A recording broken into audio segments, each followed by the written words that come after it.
They're off.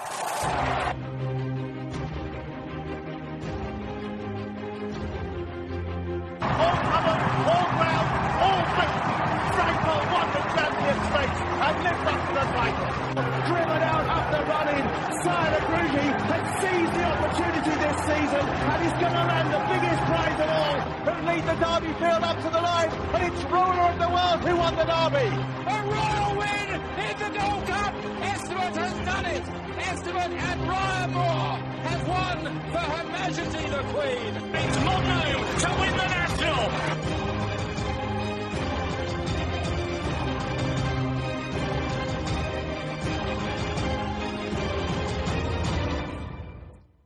You are indeed listening to the Picture in the Paddock podcast with me, Rory Paddock, and joining me this time is just David Weldon. Going to be talking all things Cheltenham, looking back at what were 4 fantastic days of jumps action. Going to kick things off, Dave. Jump straight into it. Who was your most impressive winner of the festival? It's a tough enough one. There's a couple of really impressive horses. The one I'd probably go for is Coneygree. For a novice to make all in a Gold Cup has to be something special. I know he's a 9-year-old. People say what they say about that, and probably campaigned strangely enough. Given he was obviously well handicapped off what his previous rating was, but the way he just kept on galloping, and I've no doubt that if Road Richards or Jack Adam got up sides him, he would have just found more and galloped up to the line, and I don't think there's any beating him on that day. How highly do you rate Coneygree Gold Cup? I mean, we saw some of the fancied horses. I mean, Silver the Arco Conti flattered to sort of live up to its favourite spot again. Previous winner, Lord Windermere, was nowhere to be seen. Same with obviously Bobsworth, probably a shadow of the horse now. How highly do you rate that sort of Gold Cup? I'd rate it pretty highly. Like, you've Jack Adam, who was a high horse, and has proven that high probably correctly. You've Road Riches, who won the Lexus over in Leopardstown, and you'd all the right horses in behind him that day. I think Coneygree just ran them off the feet, and he couldn't stay the pace. You really need to be a do or stayer to get the trip around Cheltenham for the Gold Cup. And the likes of Silviano Conti and Lord Windermere just ran off the feet. Like Lord Windermere, the exact same tactics as last year: sit and wait, hope the pace collapses. Pace collapsed last year with Conti going on a walkabout up the hill, but this year Coneygree just ran out straight to the line, and there was no stopping him. I don't think he can really doubt the form at all. Coneygree is beating a very yardstick and Hugo on his elbow in fair enough fashion as well, in open company as a novice, and I think he can get better next year with more experience over fences behind him. Yeah, I mean, considering what its form was, a lot of people were umming and ahhing about the horse going to the Gold Cup, or then it was going to tackle one of the other races. I was of the opinion that it was probably too soon to go for the Gold Cup. I didn't back it. I don't think any of us did, sort of, on the pre-anti-post Cheltenham podcasts. But yeah, for a horse with that little, you'd probably say little experience to go and win a Gold Cup in that fashion, despite what the horses behind it did or didn't do, you've certainly got to put it up there. Personally, my most impressive performance is going to be a bit boring, but I'd probably go with Voucher. The way it just sort of devoured its rivals and did it in such easy fashion was just, a spectacle to behold. I mean, obviously Mullins' runners just had an awesome week, bar the likes of Annie Power. And the horses that he said would win duly did. But the way that one won, and I'll be honest, out of the sort of 4 or 5 what we're seeing as certain favourite sort of hot pots of the Mullins yard, it was probably the one that was least fancied, perhaps with Duvan, and the way it won was just, it was unbelievable. What do you think, Dave? Yeah, like, you can't not be impressed by the way he won. He won by 50 and lengths in the Grade 1, pretty much on the bridle. And he had all the right horses behind him again. Like, Apache Stronghold and Basilito showing that the Irish novice form was by far superior than the English over that trip, and he destroyed them. Myself and Chris have debated long into the night about how if he has a runner beside him, he falls away and his jump and goes to the pot. It was anything but on that day. Irish Saint was right beside him, half the way around, and Pator just jumped impeccably and was really impressive. And he's given Rich Ritchie a massive conundrum with the way Jack Adam ran as well. Now, sticking with what was sort of 4 days, or perhaps 2 and a bit, 3 days of the Mullins show at Cheltenham this year, we asked, obviously, people on Twitter to get in touch with their questions. And I'm going to bring this in now because we're going to kind of follow on from this. Nigel Keeling at Traigboy basically asked us, will Douvan stay over hurdles? If so, will Willie Mullins be tempted to make Faheen their next Arkle horse? I'll let you answer that, Dave. It's a tough one. Based on speed figures alone, Douvan's Supremes was quicker than Faheen's champion hurdle. Now you can say that was because Faheen dictated the pace, Ruby Walsh dictated the pace, knowing that he'd outstayed him and outkicked him. But me personally, I would send Douvan over fences. I think he looks an ideal Arkle type.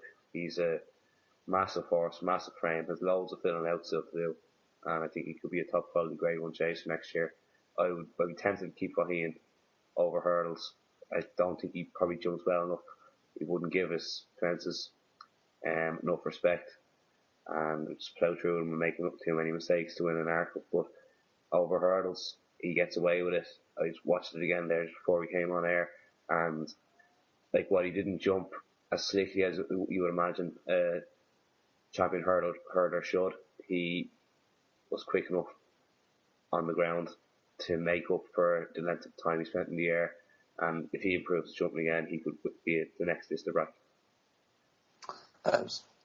Yeah, I mean, so thanks for the question there, Nigel. Sticking with Mullins again, a question I want to kind of throw at you, and something we'll kind of just debate now, is that obviously Mullins had a fair few winners. The 5 more noticeable ones probably should have been 6 if it wasn't for Annie Power's unfortunate fall, albeit he still ended up picking up the prize anyway. But Faheen, Undersow, Douvan, we touched upon, Voucher and Don Poley, where, I know it's like way off yet, Dave, but where are you campaigning them that season? It's such a tough conundrum. Right, I've it written out here in front of me. So basically, I'll go in order of when they ran. Douvan goes to the Arkle. Faheen stays the champion hurdle. Undersow goes to the champion chase. I think they'll send Annie Power chasing, and I think JLT could be made for her. I will go to the Ryanair with Pator, given that Jack Adam ran such a cracker. He'll be the first choice for Rich Ritchie, and I don't think Ruby Walsh should have them running against each other. And then Gigginstown will send Don Polly to Gold Cup, and I think he, at this moment in time, he's as much a certainty to win a Gold Cup as there ever has been. The way he stays and quickens and how lazy he is, it'll be run to suit him. You see Coneygree running out again, and Don Polly just stay and quicken, because he's not a slow horse, he's a lazy horse, but he's quick. The way he quickened up to win the RSA this year was very impressive. And like, he didn't do it in front. Cooper said after the race that he had loads of horse left underneath him. So that's where I'd be sending him. I mean, to be honest, I can't really disagree. I'm of the same ilk. I think Faheen, if it stays champion with the champion hurdle, I think it wins it for the next good few years to come. I don't see anything other than if Rich Ritchie had a change of heart and decided to pit horses against horses. I don't see anything that beats it, certainly not in the UK. I mean, let's be honest, the new one was meant to be the biggest danger to it, and it did absolutely nothing, as we all really predicted. The old guard, as it probably is now, the likes of Jesky, Hurricane Fly, they're kind of coming to the twilight of their careers. That's probably them.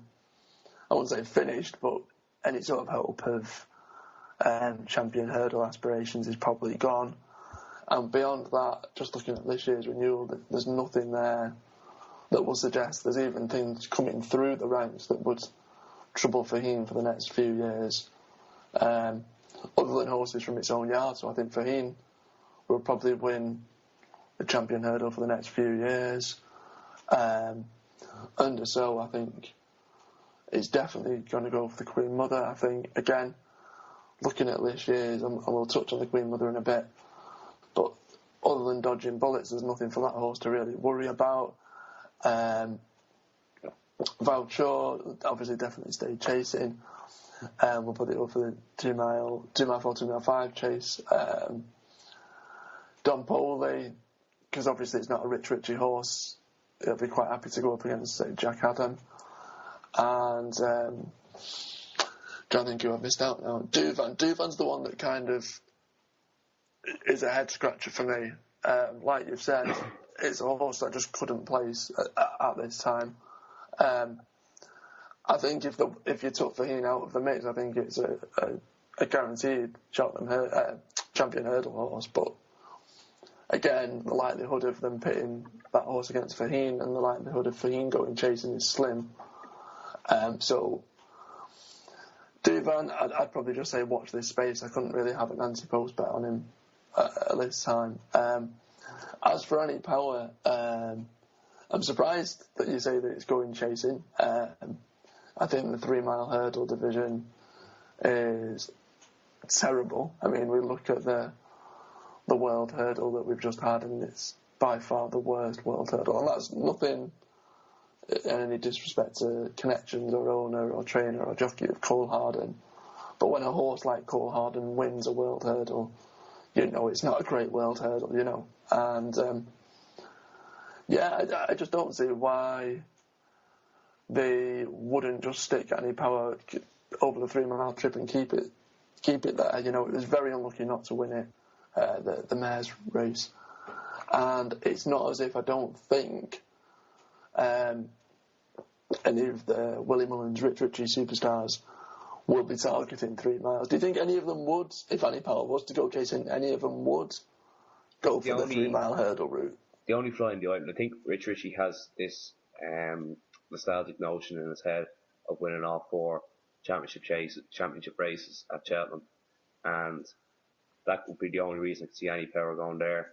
But you would imagine Duvan, given his size and scope, could run over 3 miles, and even Faheen, he's run over 3 miles on soft ground at Limerick. So if he wanted to, he could even send Duvan to the champion hurdle because he's proven 2 miles around Cheltenham, and send Faheen to 3 miles, or send any power to the world hurdle if he wanted to win all 4 in the 1 year, which would be an incredible achievement. But outside of them, I don't think he really has a horse at this stage of his career that could go on to win a world hurdle. And even Mullins horses in general he doesn't really seem to have a 3 miler in there that can go on and do it outside of them. No, obviously, Willie scooped an absolute ton of prizes over the 4 days. There were a whole lot of other racing action, which we'll discuss after this break. You're listening to Picks from the Paddock podcast. Visit picksfromthepaddock.co.uk. All you need for racing. Welcome back. Obviously, we've touched upon different bits of the festival in our first bit there. We mentioned it earlier, the Queen Mother Chase. The build-up to the race, which was obviously on the Wednesday, it was set to be a clash of 2 former winners, with both Cider Grugy going up against Sprinter Sacre. Both of them flattered to deceive, neither of them even placed. I don't want to kick a horse when it's down, or, you know, connections when it's down, but I'm going to kind of take this sort of opportunity to boast somewhat and basically say that anti-post, I didn't think Sprinter Sacre would finish the race, and it truly didn't. Not that that's what I wanted to happen. I wanted to see these 2 great horses be at their best and take each other on, but it really wasn't what happened. Dodging Bullets, who'd beaten, you know, all that was put for it this season and was a bit of the forgotten horse, you know, capitalised and won it quite well. But what do you make of the race, Dave? And also, what happens to the former champions? Well, first of all, on Sprinter Sacre, I just think it's ridiculous that Henderson's come out with another excuse for the horse run so below par. Him and Barry Garty were very, very bullish to the fact that I actually backed him on the day, even after I've been giving out about him all year. And he was so well backed, went off 9-4 favourite. He's gone. I think they should retire the horse. Stop. He's obviously fallen out of love with the game and just kind of cut their losses. He owed no one anything. He was such an amazing novice and won his champion chase so well that everyone thought he'd go on and win 5 or 6 of them. He's pushing on 10 next year. I think just call it a day and leave him go. And if you take him and Sire Grugy and Champagne Fever, who unfortunately was a late non-runner, the obvious one was Dodging Bullets in the race. And the fact that Summersby and Special Tiara to less extent, who jumped superbly again under no feeling, were so close to Dodging Bullets, really not trustworthy form. On official ratings, Dodging Bullets was rated 171 and Summersby 161, Special Tiara 150. Special Tiara was within 3 lengths of Dodging Bullets and Summersby was within a length and a quarter. He should have been 10 lengths clear, at least, of them. You can't take that form seriously, and in my opinion, it was a very, very poor champion chase, and I wouldn't be trusting it going forward. No, I mean, I think it's definitely there for Underself to take as of next year. And although it pains me to say it because of how bullish I was about the horse, Sire Grugy, where do you think you go with that? I think he wants a bit of dig in the ground.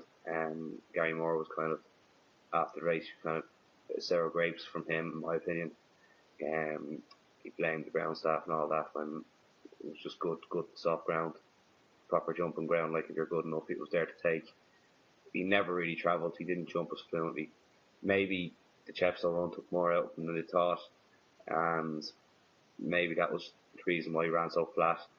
But I don't know where you go. You probably put him away for the year and come back and start again next year. Maybe go to Sandown if there's a bit of rain, but bar that, I think he'll be put away for the rest of the year and maybe just try and start again next year. But he'll be a 10-year-old again next year. He's no spring chicken, and they may struggle to win another race with him. Do you think it'd be worth even going for a little bit of a further distance with Sire Grugy? Perhaps it's lost that extra bit of pace, or is it probably is just the ground? No, maybe, yeah, because he did stay on well up the hill again, even though he didn't jump too well, and he was probably closest at the finish, more than anything, and he was very one-paced.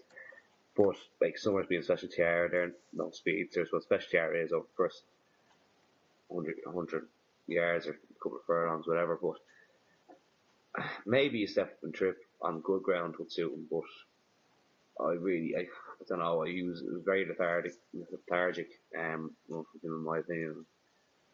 Yeah, it was rushing back too quickly or something. I don't know. I think there's too many question marks with the horse now. I think when you're scratching your head about a horse who's won a Grade 1 and you really still don't know what to do with it, I think it's probably time to call it a day as well. But obviously both fantastic horses in their own right. It was just kind of probably a shame that the spectacle it was meant to be just never materialised. Yeah, exactly. It wasn't last year. Yeah, exactly. I mean, going on a bit more positive now, 3 horses, we're both going to pick 3 horses to take out of the festival. They might not have won, they may have won, just to kind of put in your notebooks. It might be for next season, it might be for the end of this season. I want to let you kick off with your first one, Dave, and then I'll take one and vice versa, so I'll let you fire away. Yeah, the first one for my sins is Bywise, who ran in the Brown Advisory Chase on Thursday. It was the second last race. Again, held at the back and again jumped extremely poorly as he did last year at the festival. But he stayed on so well up the hill that it's hard to imagine the handicapper has a grip on him. And I think he'll land the big prize by the time this season's out. He ran by, I'd say, about 6 or 7 horses after the last up the hill. And he's very eye-catching again. I did the same last year. Back on the day, he finished 5th. And then back the next time out, and he won at 2-1. Much lesser price, but I think he's a certainty to win next time out. Yeah, sticking with a sort of a chaser, handicap chaser, I fancied Cad de Burley anti-post and I put him up on the podcast. He had a really good round of jumping. His jumping was really good, bar the sort of last fence, but by that time he wasn't in contention. Watched the horse all the way round. Its jumping was superb, but I was, I'm not a jockey. I've never ridden a horse in my life, but I was cursing the jockey. I was cursing Sam Twiston-Davies because of the tactics he decided with the horse to keep the horse mid-div but wide on the outside. I know that that's not necessarily like anyone's choice to be there, but I think that extra goodness knows how long, and the horse was on the outside all of the race, and that, that distance certainly adds up. It equates compared to a horse that'd be, racing 4 or 5 horses on the inside. And despite all that, the horse was still there, faded away in the last sort of furlong. But I think with a better ride and the jumping as good as what it was, I think it's definitely worth, perhaps a big handicap at some point, somewhere. It's only a 6-year-old, so he's got loads of improvement to come, and that's definitely one for the no book for me. Second one, Dave? Yeah, the second one came in the County Hurdle. The horse of JP McMahon has sorted out. It was ridden on the day by Slippers Man. Slippers came out and said he finished second behind Wicklow Brave. It was a very impressive winner and obviously was clearly ahead of his mark. He's only been raised £1 for that by the Irish handicapper to rating of 136. The reason he ran in this race, he probably wants 2.5 miles at least. And it was a very easy winner for big handicap at Leopardstown over Christmas. He didn't get into the race he wanted, so he had to go here. He was third string, but he ran an absolute cracker. And he was really well punted before the race as well, against 17-2. I just think there's another big race in him coming up to Punchestown at the end of the season, and he'd be definitely in my notebook for the next one. Yeah, sticking with, again, a horse that I tipped anti-post, my second one for the notebook is Hargam, finished third in the JCB Triumph Hurdle. It ran a decent race. Its jumping was fine. I think it was just beaten by the 2 Henderson horses that were probably better on the day. The horse didn't act particularly well on the ground, but still ran a very decent race. I don't think the horse wants 2 mile one. It'll probably want 2.5 mile. And it just it stayed on, but it stayed on at the same sort of pace throughout the race. I actually think that perhaps in a year or two's time it's going to make quite a nice chaser. Obviously, Henderson trained first, second and third, in the Triumph Hurdle. But the JP McManus owned horse, the one that finished third. I just think, I think it's one for the future. I think it's got a lot more scope. I wouldn't say it looked green because it jumped well and it travelled well. I just say that it'll probably act better over a bigger obstacle as well. Maybe even not a horse for next season, perhaps even a season after that when it does start going chasing. Then I definitely want to see how it progresses. But nothing to be taken away from Peace and Co, who won it well and top notch. To get within a neck of the winner did very well as well. But Hargam I think probably has quite a bit of scope left in it. Your third selection, Dave? Yeah, my third selection is probably a bit left field. It's a horse I put up on the podcast each way for the cross country. It's the Gora. He finished fourth in the cross country. He was always staying on towards the end, and I think Katie Walsh rode him like a bit of a non-stayer, just to get him into the race, to give him the experience. Still a 6-year-old, very young horse, plenty of experience to come. Richie owned. He was actually dropped a pound by the Irish handicapper to 135 for that race, and after that race, and he's entered in the Irish Grand National with a featherweight of 9-10 on his back at the moment. I'm quite keen that he can run a big race for Willie Mullins in the Irish Grand National, and I'll definitely back him. He really enjoyed the long trip and actually thought turning it for home that the Gora was going to actually go on and turn my festival around. But definitely one for the notebook in the way he ran in that race. Yeah, I mean, obviously the Irish National isn't far away. It's less than 2 weeks away, so not only have you given one for the notebook, but one with a race in mind. My last one, again, a little bit sort of left field, is Henry de Bromhead trained, finished 6th in the Champion Bumper. It was always called Super Sunday. A 5-year-old.